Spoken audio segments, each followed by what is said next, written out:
जानते हैं भौतिक परिवर्तन और रासायनिक परिवर्तन, जो कि क्लास 6 NCERT का छठा चैप्टर है, जिसका नाम है हमारे चारों ओर के परिवर्तन।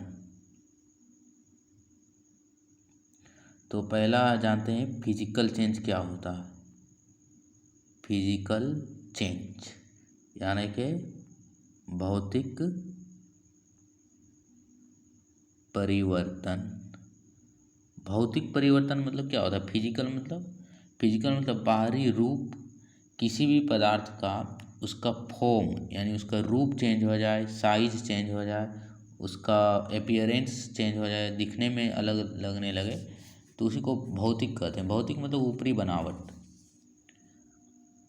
तो वो जब चेंज होता है तो उसको भौतिक परिवर्तन कहते हैं। जैसे एग्जाम्पल क्या हो सकता है भौतिक परिवर्तन का।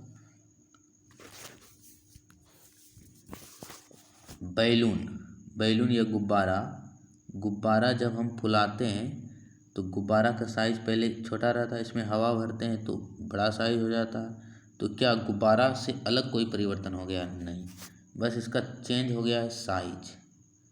गुब्बारा में पहले भी हवा था थोड़ा बहुत, अब हवा इसमें अधिक हवा भर गया, तो गुब्बारा का जो कंपोजिशन है जिससे बना है गुब्बारा, केमिकल कंपोजिशन, वो परिवर्तित थोड़े हुआ है। वो परिवर्तन नहीं होते, केवल इसके आकार में परिवर्तन हुआ, तो ये भौतिक परिवर्तन का एग्जाम्पल है। और एग्जाम्पल देख सकते हैं भौतिक परिवर्तन का। एक हो गया गुब्बारा में हवा भरना। दूध है, दूध को हम ठंडे दूध को गर्म कर दिए, तो क्या ये रासायनिक परिवर्तन है? नहीं। दूध को गर्म करें या जमा दें तो दूध का जो केमिकल कंपोजिशन है, रासायनिक संगठन, दूध तो दूध ही रहेगा, इसमें कोई नया पदार्थ थोड़े बन रहा है। जब किसी चेंज में, परिवर्तन में नया पदार्थ नहीं बनता है या उसके केमिकल में चेंजिंग नहीं होता है, उसके रासायनिक संगठन में चेंज नहीं होता है, तो उसे भौतिक परिवर्तन कहते हैं। तो दूध को गर्म कर दें तो भौतिक परिवर्तन है।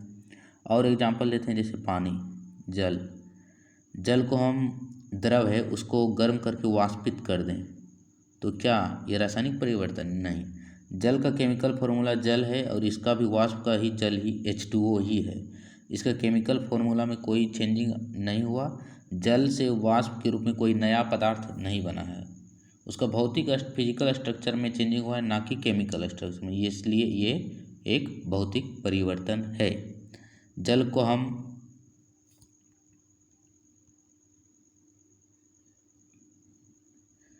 हम टेम्परेचर कम करके बर्फ़ में बना देंगे तो ये भी भौतिक परिवर्तन है। पहले द्रव था, अब ठोस बन गया है।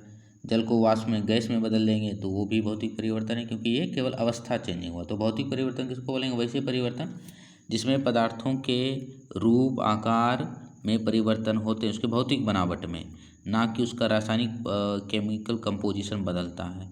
और रासायनिक परिवर्तन उसको बोलेंगे जब परिवर्तन में कोई नया पदार्थ बनता है और उसके केमिकल कंपोजिशन में चेंजिंग होता है।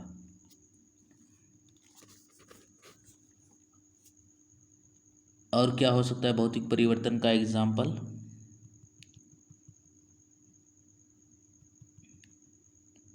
क्या सभी भौतिक परिवर्तन रिवर्सिबल होते हैं, उत्क्रमित होते हैं?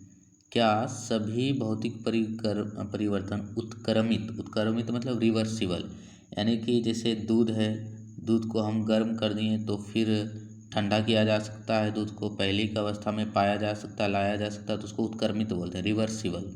पहले दूध था गर्म, ठंडा, उसको गर्म कर दिए टेम्परेचर बढ़ाकर, तो दूध गर्म हो गया, तो उसको फिर हम टेम्परेचर कम करके ठंडा दूध बना सकते हैं, तो ये रिवर्सिबल कहलाता है। क्या कहलाता है? रिवर्सिबल, उत्क्रमित परिवर्तन। क्या सभी भौतिक परिवर्तन उत्क्रमित होते हैं? नहीं। इसका जवाब क्या है? नहीं, सभी भौतिक परिवर्तन उत्क्रमित नहीं होते।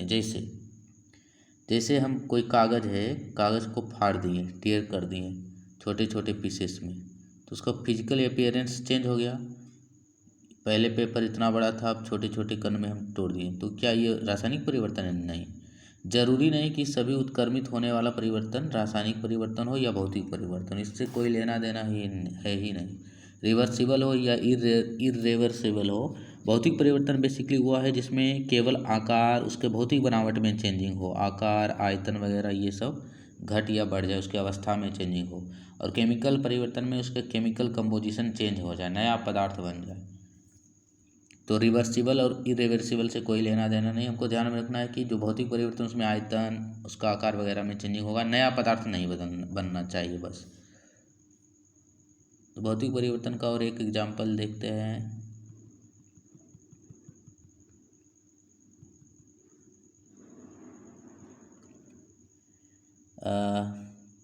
एग्स है, एग्स मतलब अंडा है। अंडा को हम क्या किए, इसको तोड़ दिए, तो क्या अंडा कोई नया पदार्थ बन गया? नहीं, इसकी अवस्था में परिवर्तन पहले इस प्रकार था, अब ये टूट फूट गया छोटे छोटे कण में। तो अंडा में जो कंपोजिशन उसमें प्रोटीन फैट वगैरह है वो तो वही है, उसमें कोई नया पदार्थ थोड़े बना है, केवल आकार में परिवर्तन हुआ है। तो अंडा को हम तोड़ दिए, तो ये क्या है? भौतिक परिवर्तन है।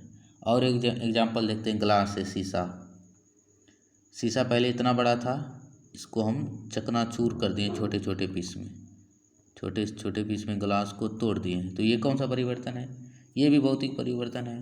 पहले ग्लास इतना बड़ा था, अब छोटे छोटे कण में बट गया है, विभाजित हो गया है। ग्लास तो ग्लास ही है। क्या ग्लास का केमिकल कंपोजिशन भी चेंज हुआ है? रासायनिक संरचना नहीं, भौतिक संरचना चेंज हुआ, इसलिए ये भौतिक परिवर्तन है। तो ये ध्यान में रखना कि जब भौतिक चीज़ें चेंज होती है तो उसे भौतिक परिवर्तन कहते हैं।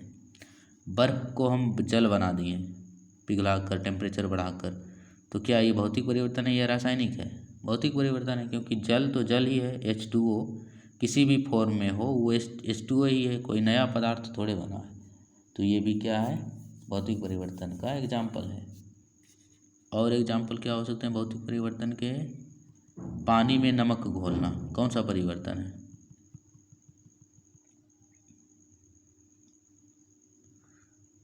पानी में हम नमक घोल दिए तो ये भौतिक परिवर्तन है, नया पदार्थ थोड़े बना है। पानी का कण अलग रहता है, नमक का कण अलग है, क्योंकि हम यदि पानी को गर्म करेंगे तो फिर पानी वाष्प के रूप में उड़ जाएगा और नमक बच जाएगा, तो कोई नया पदार्थ नहीं बना, उसको फिर अलग किया जा सकता है। उसी तरह पानी में चीनी घोलना भी भौतिक परिवर्तन है, क्योंकि पानी को हम गर्म करके चीनी को फिर से अलग कर सकते हैं, कोई चेंजिंग नहीं हुआ। बर्फ़ को पिघलाना, जल से बर्फ़ बनाना, जल से वाष्प बनाना, ये सब के सब भौतिक परिवर्तन के उदाहरण हैं।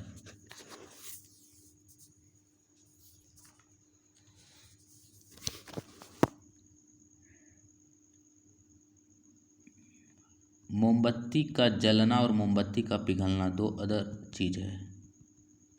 मोमबत्ती का पिघलना या मोम का पिघलना, मोम को इंग्लिश में बोलते हैं वैक्स। मोम का पिघलना कौन सा परिवर्तन है? मोम का पिघलना भौतिक परिवर्तन है। कैसे? मोम यदि जब पिघलेगा, टेम्परेचर हम बढ़ा देंगे, मोम से एक पात्र है, बर्तन है, इसमें मोम है रखा हुआ, इसको हम गर्म करेंगे तो क्या होगा? मोम सॉलिड था वो लिक्विड में आ जाएगा। तो मोम ही है, केवल उसका फिजिकल स्टेट चेंज हुआ, अवस्था परिवर्तन हुआ, ठोस से द्रव। तो मोम का पिघलना कौन सा परिवर्तन है? वैक्स का पिघलना, मेल्टिंग ऑफ वैक्स, भौतिक परिवर्तन है। यही मोमबत्ती का जलना रहेगा तो मोमबत्ती का जलना कौन सा परिवर्तन है? भौतिक या रासायनिक? मोमबत्ती का जलना रासायनिक परिवर्तन है। कैसे? ये दहन, जलना मतलब दहन, दहन कोई भी होता है तो ऑक्सीजन की उपस्थिति में दहन होता है, नया नया रिएक्शन होता है। जैसे इसको समझते हैं इस प्रकार,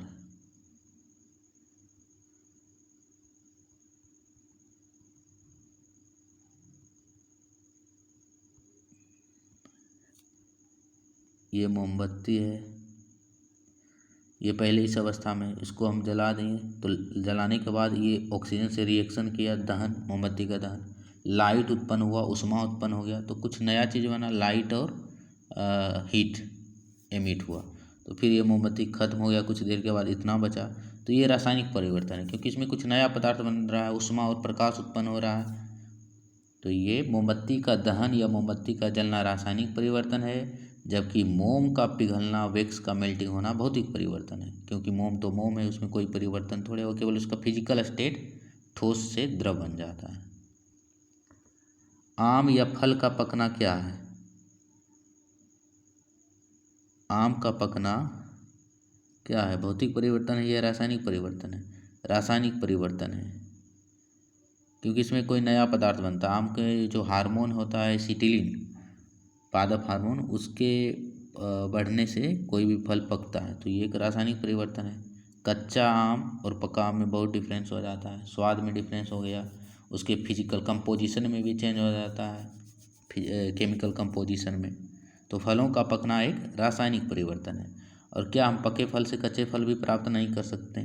तो ये भी रासायनिक परिवर्तन, नया पदार्थ बन जाता है कच्चा फल से पका फल। तो नया पदार्थ जिसमें बन जाता है, केमिकल कंपोजिशन चेंज हो जाता है, वो सब के सब रासायनिक परिवर्तन के उदाहरण हैं।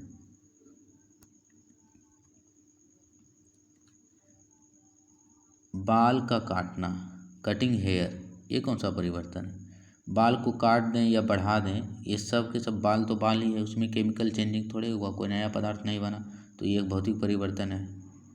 बाल का काटना, बाल बढ़ाना, ये सब भौतिक परिवर्तन है।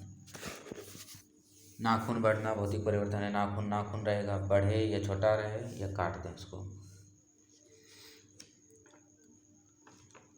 वर्षा, नदियों का जल से फिर वर्षा होना, वर्षा होना कौन सा परिवर्तन है?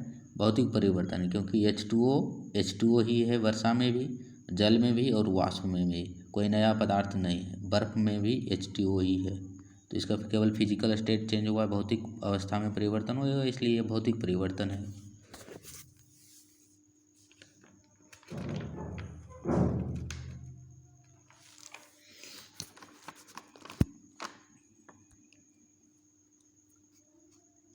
तो रासायनिक परिवर्तन का बेसिकली पहचान है जिसमें नया पदार्थ बने और किसी पदार्थ में उसका केमिकल कंपोजिशन में चेंजिंग हो। तो जैसे दहन, किसी भी चीज़ को जलाते हैं तो वो रासायनिक परिवर्तन में ऑक्सीजन से रिएक्शन करता है, उष्मा और ऊर्जा उत्पन्न होता है, उष्मा और प्रकाश। पाचन में भी नया पदार्थ बनता है, एक केमिकल रिएक्शन होता है, तो ये भी एक रासायनिक परिवर्तन है। जंग लगना, लोहे में जंग लगना कौन सा परिवर्तन है? जंग लगना एक रासायनिक अभिक्रिया, इसलिए एक रासायनिक परिवर्तन है, क्योंकि इसमें जंग लगने के लिए धातु चाहिए, धातु में रिएक्शन होता है ऑक्सीजन से, ऑक्सीजन के साथ साथ नमी चाहिए, H2O या आर्द्रता या पानी बोल सकते हैं, आर्द्रता या नमी। तो जंग लगना एक रासायनिक परिवर्तन है। जंग लगने से धातुओं का वजन, लोहे का वजन क्या होता है? बढ़ता है, क्योंकि उसमें ऑक्सीजन और ये जलवाष्प की नमी चढ़ जाती है। जंग लगने से धातुओं का वजन बढ़ता है। अंडे को तोड़ना, अंडा इतना बड़ा है, इसको हम फोड़ दिए, तोड़ दिए, ये क्या भौतिक परिवर्तन है? अंडे में जो प्रोटीन बचा है उसमें कोई चेंजिंग नहीं हुआ, लेकिन जब हम अंडे से उसको फोड़ के उबाल देंगे, बॉईल कर देंगे एग्स को, तो वो रासायनिक परिवर्तन हो जाएगा, क्योंकि उसके प्रोटीन और वसा के कंपोजिशन में चेंजिंग हो जाएगा। माचिस जलाना कौन सा परिवर्तन है? रासायनिक परिवर्तन है। माचिस जलाना रासायनिक परिवर्तन, नया पदार्थ बनता है, उष्मा और प्रकाश, केमिकल रिएक्शन जिसमें भी होता है, वो सब के सब रासायनिक परिवर्तन है। तो ये था टोटल भौतिक परिवर्तन, रासायनिक परिवर्तन के कुछ एग्जाम्पल जो कि प्रीलिम्स में पूछा जाता है। खासकर मोमबत्ती का जलना, फलों का पकना, चीनी का जल में घुलना।